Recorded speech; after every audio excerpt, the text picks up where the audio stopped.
Good morning, everyone, and to our subject advisor, good morning. I would like to introduce myself. My name is Kiara Lee A. Batalio, together with my partner, Miss Bridget A. Calabria, and we were going to discuss the Cory Aquino's speech in front of a U.S. Congress. But before we proceed to our discussion, let's watch first the Cory Aquino's speech in front of the U.S. Congress. So, ayan, thank you po sa mga nanood. And bago po ang lahat, kilalanin po muna natin kung sino nga ba si Cory Aquino. So, si Cory Aquino, her full name is Maria Corazon Sumulong Cuangco Aquino. Pinanganak siya noong January 25, 1933 at namatay naman noong August 1, 2009 dahil na-diagnose siya sa sakit na colon cancer at the age of 76. Birthplace niya is sa Tarlac, Philippines, and nag-aral naman siya sa Mount St. Vincent College, bachelor's degree in both French and mathematics. So si Cory Aquino is nagmula siya sa mga mayayamang pamilya sa lugar nila, which is Tarlac. And sa lugar nila, pamilya Aquino ang may mga pinakamalawak na lupain sa lugar nila. And si Aquino, Cory din, ay iniwan niya ang further study niya to marry Benigno Aquino.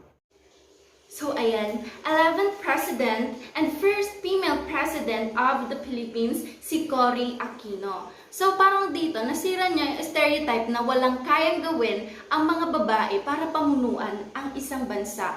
Dahil kay Cory is napatunayan niya na marami rin ang kayang gawin na babae na kaya rin gawin ng mga lalaki. And dahil din sa kanya is bumalik ang demokrasya ng ating bansa.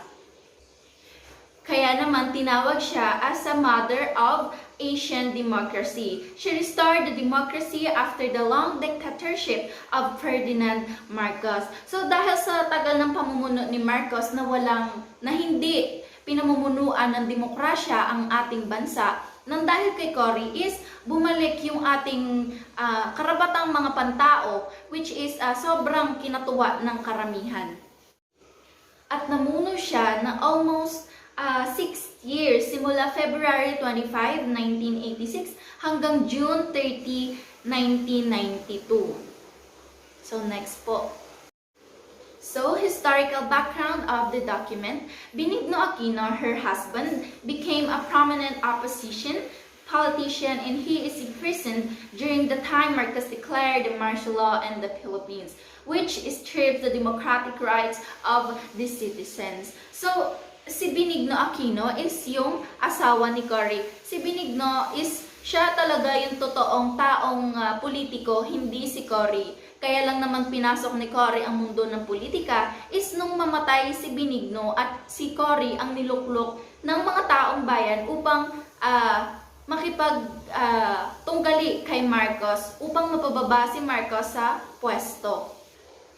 Si Benigno Aquino ay isang mahusay na mamamahayag at politiko at siya din ang pinakamatinding katanggali ni Marcos pagdating sa politika. Kaya naman, si Benigno ang unang inaresto nang maipatupad ni Marcos ang martial law.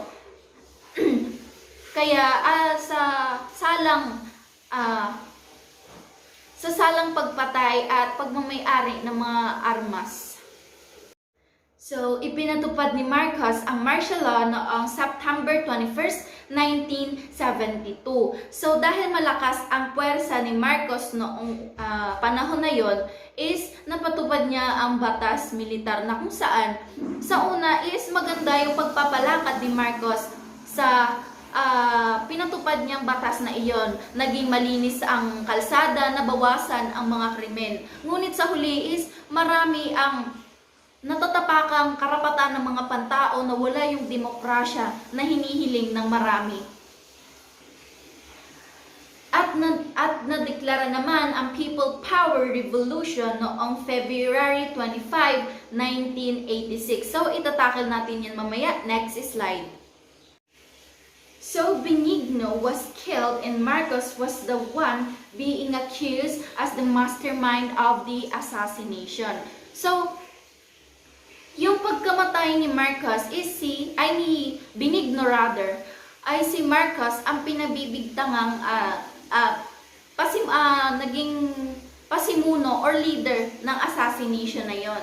Nung nakalaya si Marcos,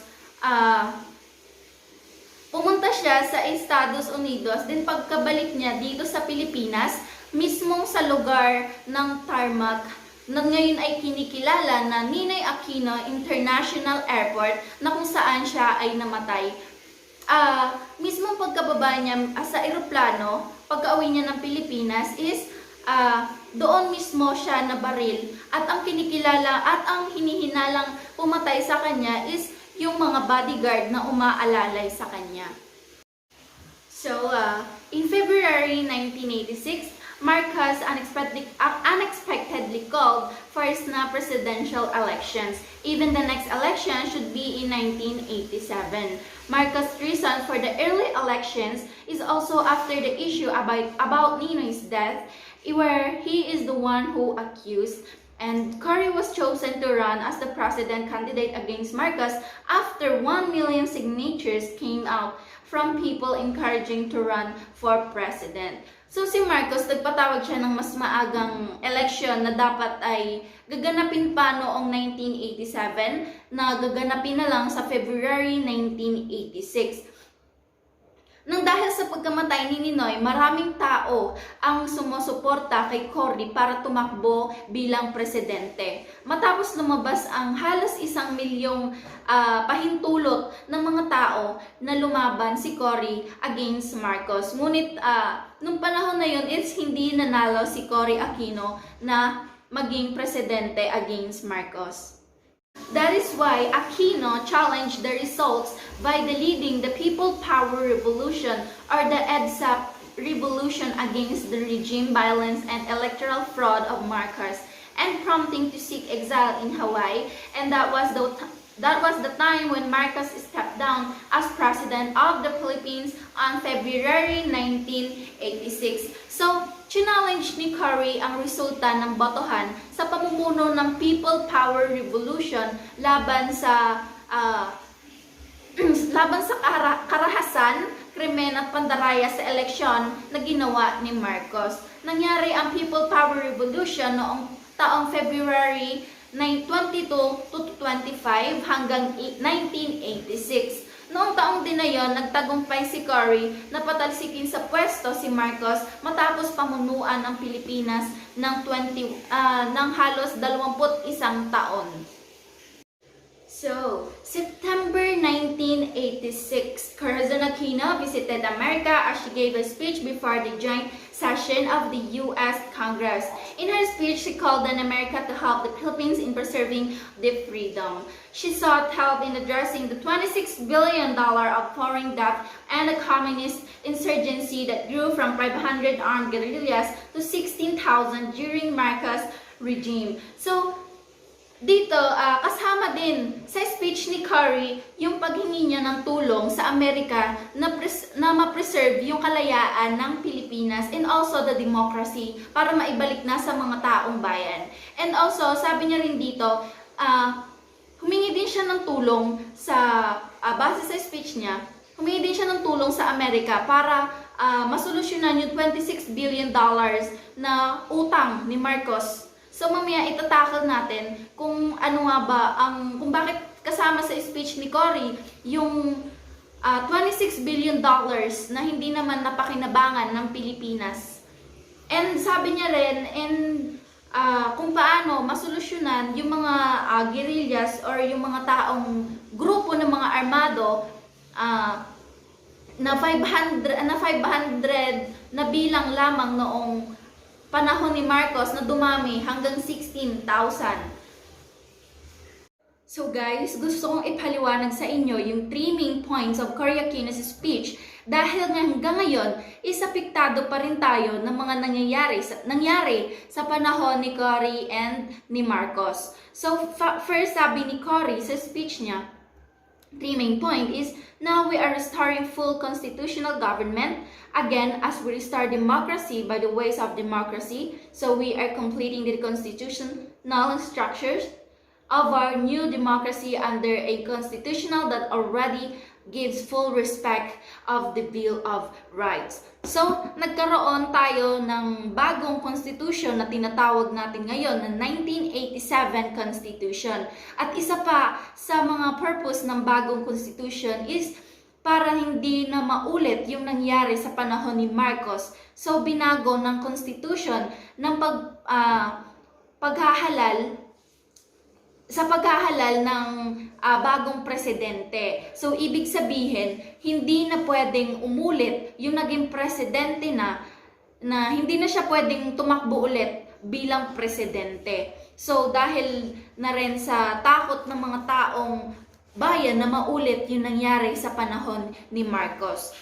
So, ang pangalawang point is, whenever I went in a campaign, slum area, or impoverished village, they came to me with one cry, democracy. Not food, although they clearly needed, but democracy. Not work, although they surely waited, but eat democracy. Not money, for they gained what little they had to my campaign. So, para sinabi dito ni Cory is, demokrasya lang ang sinisigaw ng bawat tao, pumunta man siya sa mga squatter area o sa mga mahihirap na tao.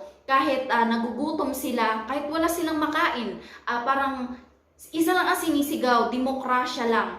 And kahit walang trabaho, demokrasya. Kahit walang pera, demokrasya lang ang gustong makuha ng mga taong bayan. Yun yung pinupoint ni Cory sa speech niya na to. Sa part ng speech niya na to. Which is parang hindi ka panipaniwala. Kasi, marami ng tao, nasa demokrasya na tayo ng ilang taon, pero marami pa rin tao ang nagugutom at walang trabaho. So, parang sinabi dito ni Cory na demokrasya ang sagot sa lahat, pero which is hindi naman totoo. At ang pangatlo is, sabi niya, finally, may I return to the other slavery? Our $26 billion foreign debt, I have said that we shall honor it. Yet, the means by which we shall be able to do so are kept from us. Many of the conditions imposed on us who never benefited us. So, sinabi dito ni Cory is, papangatawanan niya yung perang utang ni Marcos na $26 billion na hindi naman napakinabangan ng Pilipinas. So bakit niya nga ba sinabi yung line na yon sa speech niya? So dahil walang alam si Cory sa mundo ng politika, meron siyang mga tagapayo and speech writer. So bago siya magdesisyon or bago niya kung ano man yung sasabihin niya sa harap ng mga media is may mga speech writer siya and may tagapayo siya kung ano yung mga dapat niyang sasabihin. So, ibig sabihin, yung sinabi ni Cory na speech na yon is payo sa kanya ng mga tagapayo niya. And isa na dito, ang speech writer niya na si Teddy Locsin Jr. Kung hindi nyo alam guys, hanggang ngayon, binabayaran natin yung utang ni Marcos na yon na $26 billion. Kaya na isa sa mga dahilan kung bakit hindi umuunlad ang Pilipinas. So, babayaran ng Pilipinas yung utang na yon hanggang 2025. So, hanggang doon lang po yung aking i-discuss. Ang susunod po na magpe-present si Ms. Bridget Claveria to discuss some analysis of Cory Aquino's speech in front of US Congress. So, thank you po sa lahat ng mga nakinig.